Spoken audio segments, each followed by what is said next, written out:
পাকিস্তানের সাবেক প্রধানমন্ত্রী কারাবন্দী ইমরান খানের মুক্তির দাবিতে আজ রোববার বড় ধরনের বিক্ষোভ সমাবেশের প্রস্তুতি নিচ্ছে পাকিস্তান তেহরিক-ই-ইনসাফ।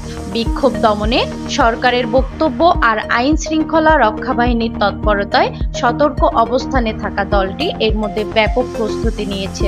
বিক্ষোভ দমনে পাকিস্তান সরকার ব্যাপক প্রস্তুতি শুরু করেছে। গণমাধ্যমগুলো বলেছে বিক্ষোভের দিন ইসলামাবাদ শহর পুরোপুরি বন্ধ করে দেয়া হবে। দেশটির গণমাধ্যম জিও নিউজের একটি সূত্রে করাচি থেকে এএফপি জানিয়েছে বিক্ষোভের সম্ভাব্য সংঘাতের আশঙ্কায় বিশেষ স্কোয়াড গঠন করা হয়েছে। এই স্কোয়াডে ৯,০০০ সদস্য রয়েছেন, যারা পিটিআই এর যুব শাখার সদস্য।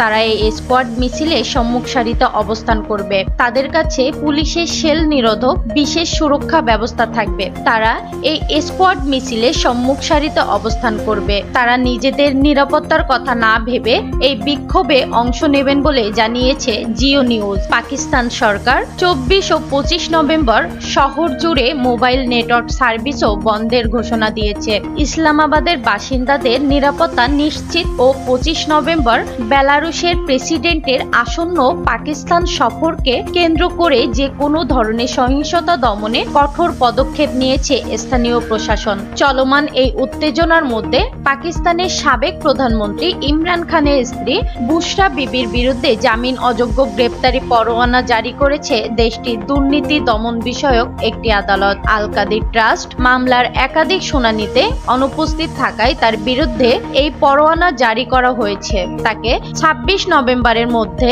আদালতে হাজির করতে নির্দেশ দিয়েছেন আদালত। সাগরিকা, প্রহর 24।